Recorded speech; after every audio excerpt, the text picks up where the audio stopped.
Hello everyone, my name is Carol Tamala and the girl beside me here is my daughter Hope. She is going to help us today to read us a story which is entitled Revenge. This is our favorite story when she was in grade 3. Let's take a look. Revenge by Lisa Lerner. Once upon a time, there was a busy city. In the city, there was a quiet park. In the park, there was a shaky bridge. And under the frail bridge lived the big bad wolf. Everyone tried to avoid the unpleasant wolf, but sometimes he was just unavoidable. One fall afternoon, the three little kittens played joyfully in the quiet park. They returned home just before dinner, but their mittens did not. "Oh, mother dear, we sadly fear our mittens have been lost." "What, lost your mittens?" asked the mother cat. "You naughty kittens, then you will have no pie." Meow, meow, meow, meow, meow. "We will find our mittens," cried the three little kittens, and they bolted out the door. The three little kittens ran back to the bridge. They did not want to disturb the big bad wolf, so they tiptoed over the bridge.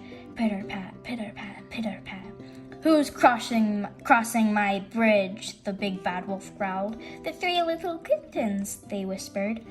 "Good, I'm starving," the big bad wolf called. "I will gobble you up." "Wait," said the kittens. "Let us cross so we can find our mittens. Then our mother cat will give us pie. We will share our pie with you." "Did you say pie?" Considered the big bad wolf. "I love pie." "Okay, hurry up."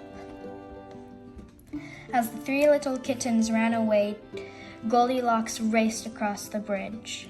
Mama Bear, Papa Bear, and Baby Bear followed closely behind her. "Wait," Mama Bear called. "You ate my porridge and you broke my chair," cried Baby Bear.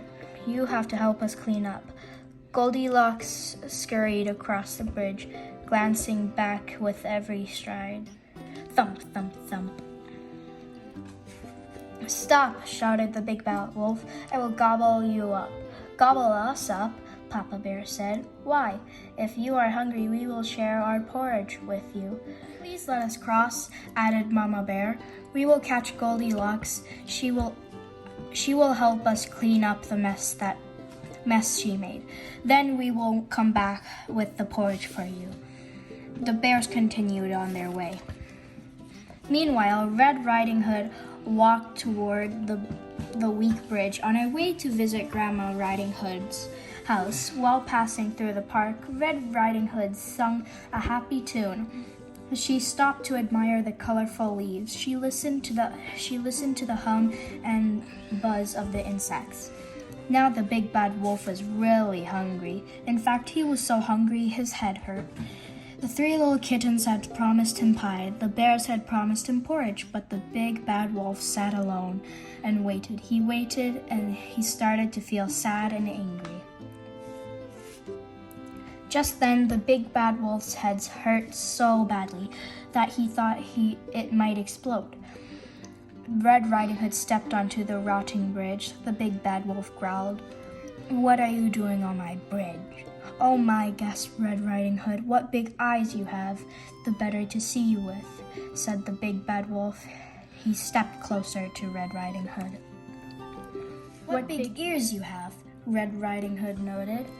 "The better to hear you with," replied the big bad wolf as he moved closer.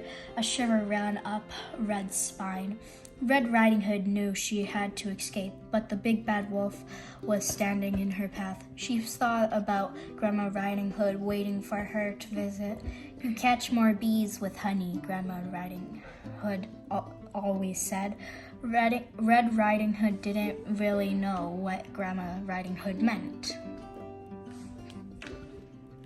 If she could lure the bees out of their hive, maybe she could distract the big bad wolf.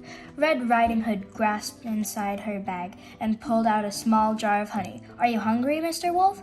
she asked, holding out the jar of honey. As he reached for the jar, Red Riding Hood jammed the jar into his big bad wolf's snout.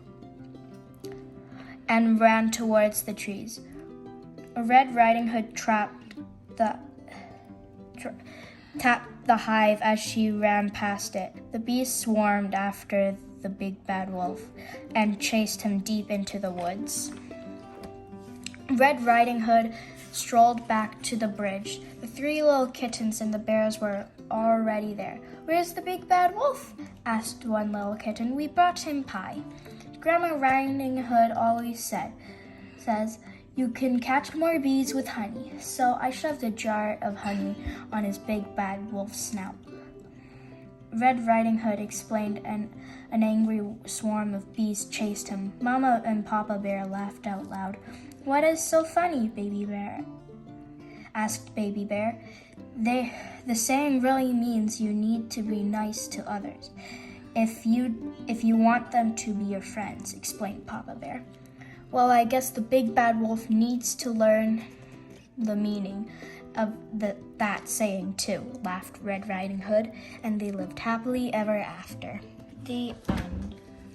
The moral of the story is to be kind to others, because if you don't, you kind of get karma, I guess.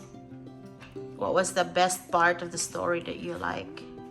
I say the part where Red Riding Hood stuffs a tiny jar of honey on the wolf's snout, and then he gets swarmed by bees. Do you think the big bad But wolf deserved what he got?